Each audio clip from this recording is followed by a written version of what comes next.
Épisode de SmackDown se déroulant à Memphis dans l'état du Tennessee, il est le premier épisode de SmackDown de cette année 2023. Et what's up mes chers amis catch addicts, c'est Jimbo, et aujourd'hui on se retrouve pour les résultats du SmackDown du 5 janvier 2023.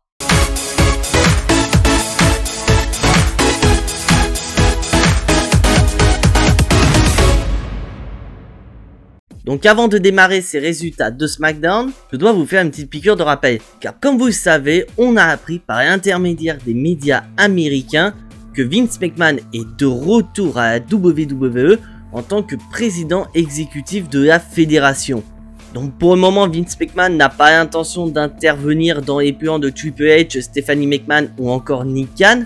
Mais connaissant Vince McMahon, si jamais tout ne va pas dans son sens, il est bien capable d'intervenir. Donc faut garder un œil sur lui.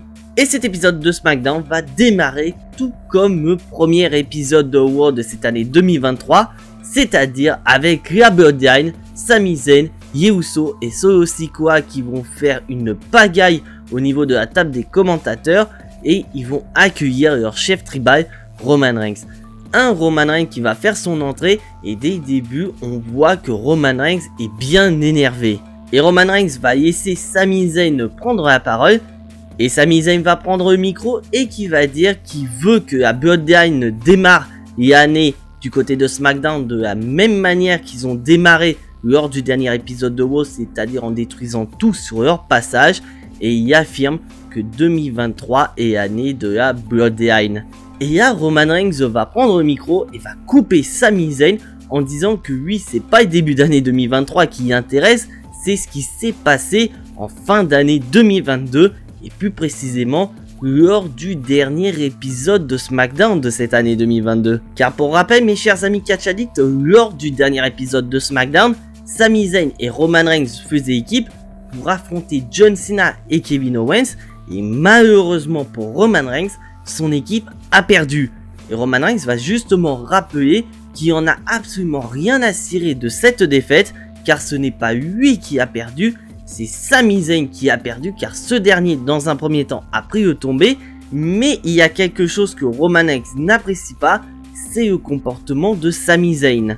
Car pour rappel, Roman Reigns rappelle que c'est Sami Zayn qui s'est vanté en disant que lui et Roman Reigns allaient battre John Cena et Kevin Owens, sauf qu'ils ne l'ont pas fait, et il dit également que si c'était Roman Reigns qui aurait tenu ses propos, et bah lui et Sami Zayn auraient gagné cette confrontation face à John Cena et Kevin Owens.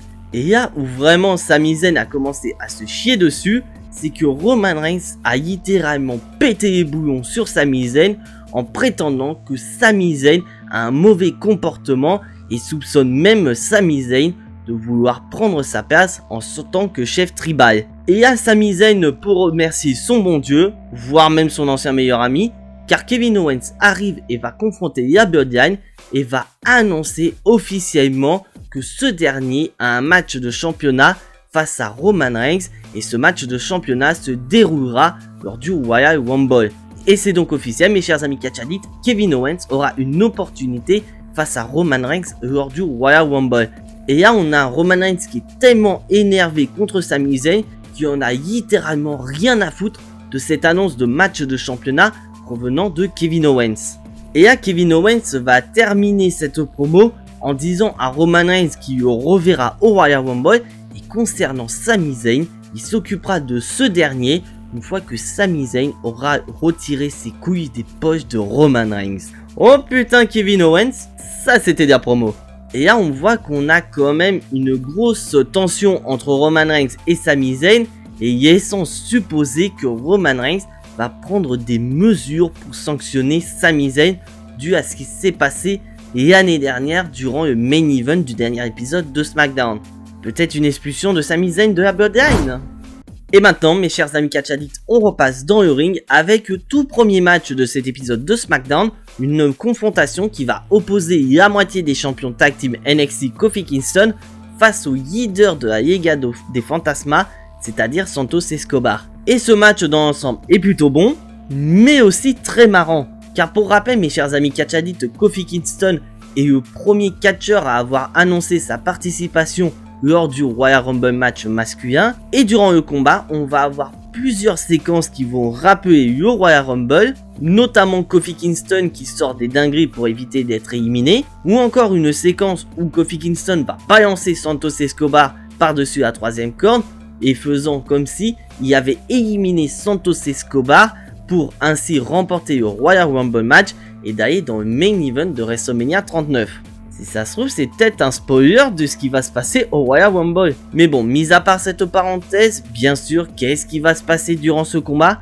Et bah comme d'habitude, nous allons avoir la Legado del Fantasma qui va intervenir dans le but d'aider Santos Escobar. Et que comme Xavier Woods est tout seul, et bah il va vite se retrouver en infériorité numérique. Ce qui va permettre à Santos Escobar de remporter le combat, de bien démarrer son début d'année 2023. Car pour rappel, Kofi Kingston a quand même une grande carrière, c'est un futur Hall of Famer et une victoire face à Kofi Kingston est un très bon moyen pour mettre Santos Escobar en avant. Ensuite, on va continuer dans le ring avec un nouveau match et cette fois-ci c'est un match mixte qui va opposer Matt Catmos et Emma face à Karrion Kross et Scarlett.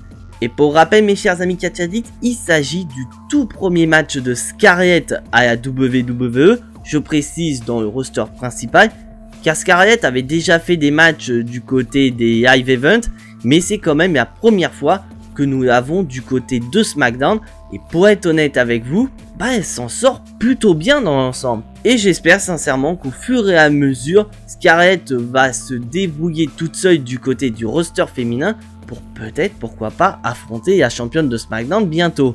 Bon après ça me dérange pas qu'elle soit toujours avec Karrion Kross, mais c'est vrai que ce serait intéressant d'avoir Karrion Kross qui évolue de son côté et Scarlett Bordeaux également de son côté, et ça pourrait être une idée assez intéressante d'avoir Karrion Kross un jour ou l'autre champion du monde et Scarlett championne du côté du roster féminin. Ça peut faire un couple ultra puissant à la WWE. Mais bon, mis à part, on a senti que le public était en train de dormir, ils n'étaient pas vraiment intéressés durant le combat. Mais bien que malheureusement le combat soit plutôt correct, ça reste quand même un bon match mixte, et bah le public n'est pas du tout dedans, et donc ça retire beaucoup d'énergie dans ce combat. Et le combat va se terminer par une victoire de Scarlett et de Karrion Kross, mais c'est surtout l'après-match qui va nous intéresser. Car pour rappel, Karrion Kross a désigné Rey Mysterio comme étant sa prochaine cible, et donc ce dernier va envoyer un message à Rey Mysterio en enfilant un masque du luchador à Matt Catmos et en déposant également une carte à l'effigie de Rey Mysterio, en envoyant plus ou moins un message à ce dernier en disant que Karrion Kross va bientôt arriver pour s'occuper de son cas. Et c'est vrai que pour être honnête avec vous mes chers amis Catch Addicts, j'ai envie de voir une rivalité entre Karrion Kross et Rey Mysterio. Donc après on sait très bien qu'à WrestleMania Rey Mysterio va affronter son fils. Mais pour le moment, ça peut être une rivalité qui est très intéressante pour les deux et ça peut les préparer pour WrestleMania. Ensuite, mes chers amis Catch Addicts, on repasse dans le ring avec notre toute nouvelle championne de SmackDown, Charlotte Flair. Et donc pour ceux qui n'ont pas vu le dernier épisode de SmackDown de 2022, Charlotte Flair a fait son retour et elle a demandé un match de championnat face à Ronda Rousey qui venait tout juste de battre Raquel Rodriguez pour ce même titre féminin de SmackDown. Et pour terminer l'année 2022, Charlotte Flair dès son retour a battu Ronda Rousey et elle est devenue pour la 14e fois de sa carrière championne du monde à la WWE. Et c'est une Charlotte Flair qui va arriver et qui va prendre le micro. Et pour être honnête avec vous mes chers amis Catch Addicts, Charlotte Flair vient pas de nous faire un face turn par hasard, parce que dès qu'elle va prendre le micro, elle va dire que ça faisait plus de 8 mois qu'elle n'était plus présente et que dès qu'elle a fait son retour, la réaction du public suite à son retour y a agréablement surprise. Et là, Charlotte Flair va continuer dans son discours de babyface en disant très clairement qu'elle va être présente tout en à SmackDown, elle veut devenir une championne combative. En précisant qu'elle représente trois choses, la passion, la cohérence et le dévouement qu'elle a à chaque fois qu'elle monte dans un ring. Et en parlant de championne combative, nous avons Sonya Deville qui arrive et qui va commencer à piquer Charlotte Flair en disant que si elle est de nouvelle fois championne de SmackDown, c'est grâce au fait qu'elle a combattu une Ronda Rousey qui était épuisée suite à son match face à Raquel Rodriguez. Mais après d'un côté, Ronda Rousey a accepté le défi de Charlotte Flair. Donc Charlotte Flair, elle n'y est pour rien, c'est la faute de Ronda Rousey si elle a perdu, parce qu'elle a joué au con. Mais mis à part ça, Sonya Deville est présente pour demander un match de championnat à Charlotte Flair, et Charlotte Flair va accepter le défi de Sonya Deville. Et donc on enchaîne aussitôt avec un match de championnat qui va opposer Charlotte Flair et Sonya Deville pour le titre féminin de SmackDown. Un match qui a été expéditif car Charlotte Flair a remporté facilement le match et ainsi conservé son titre féminin de SmackDown. Première défense de titre pour Charlotte Flair pour cette année 2023. Mais à noter que Charlotte Flair a quand même botché une prise qu'on peut supposer que Charlotte Flair est en train de travailler pour pouvoir le rajouter dans son arsenal de coups. Et là c'est vrai qu'au tout début j'avais un tout petit peu peur par rapport au fait que Charlotte Flair est une nouvelle fois championne du côté de SmackDown. Mais comme il s'agit du tout premier règne de Charlotte Flair sous le règne de Triple H, et bah je me pose quand même beaucoup de questions. Donc est-ce que Triple H n'a pas donné le titre féminin de SmackDown à Charlotte Flair dans le but de relancer le roster féminin, surtout à l'approche du Royal Rumble? Car nous avons déjà la première participante qui est ni plus ni moins que Liv Morgan, mais il y aura 29 autres superstars qui vont combattre dans le Royal Rumble match féminin, et la gagnante aura quand même un main event de WrestleMania à la clé. Il est sans supposer que la gagnante peut très bien choisir Charlotte Flair pour WrestleMania, tout comme Ronda Rousey a fait l'année dernière en sélectionnant Charlotte Flair pour ce match. Ça peut être un moyen de relancer le roster féminin du côté de SmackDown qui est une véritable catastrophe. Ensuite, mes chers amis catch addicts, il est temps de repasser dans le ring avec un match de qualification pour le Royal Rumble opposant Ricochet et Top Dollar. Et donc pourquoi nous avons ce match, mes chers amis catch addicts? C'est tout simplement parce que la semaine dernière, Ricochet s'est plus ou moins fendu de la gueule de Top Dollar par rapport à un botch qui nous a fait il y a de ça quelques semaines, car Top Dollar a voulu faire un saut par-dessus la troisième corde, sauf qu'il a totalement botché et les jambes ne sont pas passées par-dessus la troisième corde. Donc cette moquerie n'a pas plu à Top Dollar, ce qui a conduit à un match face à Ricochet durant cet épisode de SmackDown. Et il est sans supposer aussi que Ichigo pourrait très bien tourner hit très bientôt. Et donc le match, il n'y a pas grand chose à retenir, mis à part que nous avons un Top Dollar qui physiquement est bien plus dominant que Ricochet. Mais on connaît tous Ricochet, depuis plusieurs semaines, il montre que le physique il en a absolument rien à foutre et qui va tout faire pour remporter ses combats. Et c'est un Ricochet qui va prouver que le physique n'a aucune importance, car il va finir par battre Top Dollar et que grâce à cette victoire, Ricochet rejoint Kofi Kingston dans la liste des participants pour le Royal Rumble match masculin. Mais c'est surtout l'après-match qui va énormément nous intéresser, car on va avoir une poignée de main de respect entre Top Dollar et Ricochet, sauf que c'était un piège, car nous avons Ichigo qui vont se mettre à 3 contre 1 pour massacrer Ricochet et officialiser leur e-turn. Et c'est vrai que pour être honnête, mes chers amis catch addicts, je suis assez curieux de voir un Ichigo heel pour pouvoir dominer la division tag team. Parce que c'est vrai que Ichigo, on n'avait pas vraiment de gros projets pour eux, et que maintenant Ichigo a tourné heel, je suis assez curieux ce que la WWE leur réserve dans le futur. Mais faut pas oublier que Ricochet a un ange gardien, et cet ange gardien s'appelle Braun Strowman. Un Braun Strowman qui vient sauver Ricochet et qui parvient à faire prendre la fuite à Ichigo. Mais est-ce que ce sauvetage de Braun Strowman ne va pas lui porter préjudice pour la semaine prochaine? Car pour rappel, mes chers amis catch addicts, la semaine prochaine, Braun Strowman affrontera Gunther pour le titre de champion intercontinental. Oui, je sais, on aurait dû avoir ce match durant cet épisode de SmackDown. Mais bon, on l'aura la semaine prochaine. Mais on peut supposer que Ichigo vont se venger de Braun Strowman en l'empêchant de devenir une nouvelle fois champion intercontinental. Et comment moi je vois cette intervention de Ichigo? Donc déjà ce qu'il faut savoir c'est que Gunther ne va pas venir tout seul, il va être accompagné de Dova... Parce que déjà on connaît tous Gunther, il ne va pas venir tout seul pour affronter Braun Strowman, il va être accompagné de Giovanni Vinci et de Ludwig Kaiser durant ce combat. Mais on peut supposer qu'à un moment donné, durant le combat, Giovanni Vinci et Ludwig Kaiser vont tenter d'intervenir, sauf que ça ne va pas fonctionner et ils vont se faire renvoyer en backstage par l'arbitre, ce qui va laisser Braun Strowman et Gunther s'affronter en 1 contre 1. Et là ça pourrait arriver où Braun Strowman est sur le point de remporter le combat et devenir champion intercontinental, où Ichigo va décider d'intervenir et de priver Braun Strowman d'un nouveau règne de champion intercontinental. ce qui pourrait conduire à une rivalité opposant Ichiro face à Ricochet et Braun Strowman. Donc dites-moi dans les commentaires mes chers amis Catch Addicts si vous êtes d'accord avec mon histoire. Et si ce que je viens de dire va se dérouler la semaine prochaine, je me demande si je devrais pas jouer au loto.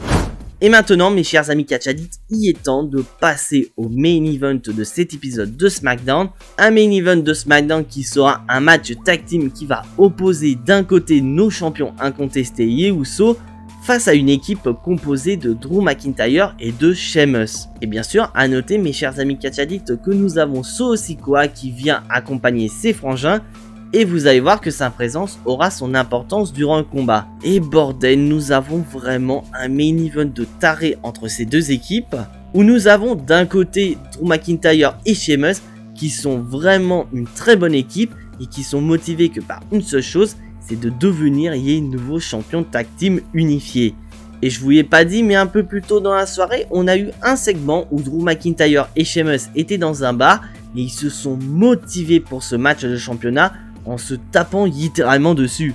Donc on a vraiment une équipe de tarés. Mais bien sûr, mes chers amis Catch Addicts, je tiens à vous rappeler que Solo Sikoa est aux abords du ring et c'est sans aucune surprise que ce dernier va intervenir dans le but d'aider les Usos. Mais Sheamus n'est pas venu tout seul non plus, car nous avons Butch et Ridge Holland qui vont venir au secours de Sheamus et de Drew McIntyre dans le but de venir à bout de Solo Sikoa, ce qui va entraîner un énorme bordel aux abords du ring. Sauf qu'à cause de Solo Sikoa qui s'est débarrassé de Drew McIntyre, Sheamus se retrouve tout seul pour faire face aux Usos. Et quand tu es en infériorité numérique face aux Usos, et bah t'es mal barré.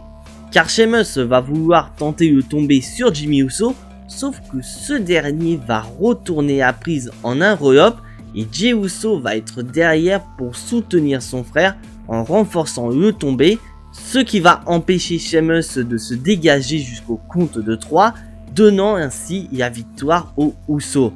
Donc grâce à ce soutien de son frère, Jimmy Uso donne la victoire à son équipe, permettant aux Usos de repartir de cet épisode de SmackDown en tant que champion incontesté, mais en laissant Drew McIntyre et Sheamus à la merci des Viking Raiders, car après le show, on a eu Drew McIntyre et Sheamus qui se sont fait attaquer par les Viking Raiders. Il est sans supposer que les Viking Raiders, il est sans supposer une rivalité entre les Viking Raiders, Sheamus et Drew McIntyre, qui est tout à fait possible.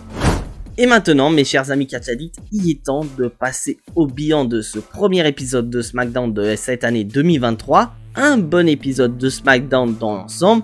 Et franchement, j'adore tout ce qui se passe autour de la Bloodline, notamment le fait que Roman Reigns a pété un boulon sur Sami Zayn. Et c'est surtout que durant cet épisode de SmackDown, Sami Zayn a tenté de s'excuser auprès de Roman Reigns par rapport à son comportement, et en expliquant à Roman Reigns qu'il ne veut pas être chef tribal.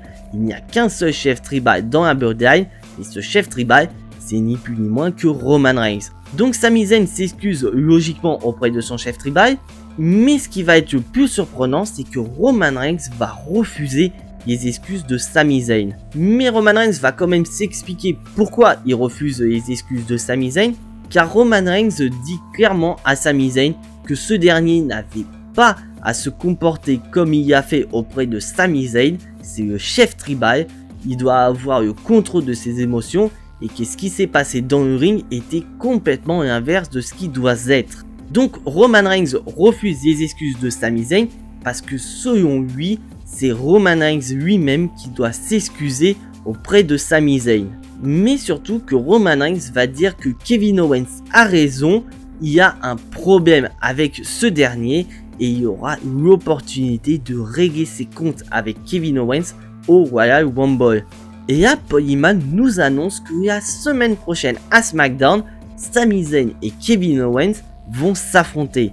Et donc la semaine prochaine, ce sera le moment à Sami Zayn de prouver à Roman Reigns qu'il a sa place auprès de la Bloodline et qu'il n'a aucune intention de prendre la place de Roman Reigns en tant que chef tribal. Et du côté du roster féminin, on a une Charlotte Flair qui est de retour, certes une nouvelle fois championne, mais comme je l'ai dit, il s'agit du tout premier règne de Charlotte Flair sous le règne de Triple H, et on ça peut laisser supposer que nous avons une toute nouvelle Charlotte Flair. Parce que déjà Charlotte Flair a fait son retour et on peut laisser supposer que Charlotte Flair est maintenant face et on se demande qui sera la prochaine à aller toquer à sa porte au vu du Royal Rumble. Peut-être Ronda Rousey qui va vouloir se venger, ou bien ce sera une autre catcheuse. Mais franchement, j'ai bon espoir de voir Charlotte Flair remonter le niveau du roster féminin du côté SmackDown, qui est vraiment un énorme point faible. Et donc maintenant, mes chers amis catch addicts, il est temps de passer à la note de cet épisode de SmackDown. Un bon épisode de SmackDown dans l'ensemble. Après, certes, il est bien moins bon que celui de l'année dernière, parce qu'on avait quand même un main event de taré avec John Cena, Kevin Owens contre Sami Zayn et Roman Reigns. Mais cet épisode de SmackDown reste quand même bon. C'est pour cela que j'ai donné la note de 7 sur 10 pour ce premier épisode de SmackDown de 2023. Et maintenant, c'est à vous, mes chers amis catch addicts. N'hésitez pas à me dire dans les commentaires quelle est la note que vous allez attribuer pour cet épisode de SmackDown. Et donc voilà, mes chers amis catch addicts, c'est tout pour les résultats de ce premier épisode de SmackDown de 2023. Et je m'adresse à ce cher ami catch addict qui n'est toujours pas abonné à cette chaîne YouTube. Je t'invite à cliquer sur le bouton abonner, c'est entièrement gratuit et ça soutiendra la chaîne et on sera de plus en plus nombreux à suivre cette incroyable aventure sur YouTube. Je t'invite également à activer la cloche pour être notifié des prochaines vidéos, car oui, il va y avoir beaucoup de vidéos sur la chaîne. Et en parlant de vidéos, je vous invite à aller... Et en parlant de vidéos, je vous laisse aller. Et en parlant de vidéos, je vous laisse aller dans le lien que j'ai mis en description pour voter sur vos favoris pour le tout premier Wrestling Awards sur la chaîne. Donc plus vous allez avoir de votes, plus il y aura une grosse cérémonie pour désigner celui qui aura le plus de votes dans différentes catégories qui sera citée. Je compte sur vous. Et bien sûr, je te laisse lâcher ton plus gros pouce bleu qui fait énormément plaisir à la chaîne et qui fait plaisir pour le recensement sur YouTube. Et en parlant de vidéos, mes chers amis catch addicts, on se retrouve prochainement pour une toute nouvelle vidéo. Je n'en dis pas plus, c'est la surprise. Mais en attendant, soyez tous très fiers d'être des catch addicts. C'était Jimbo et à la prochaine.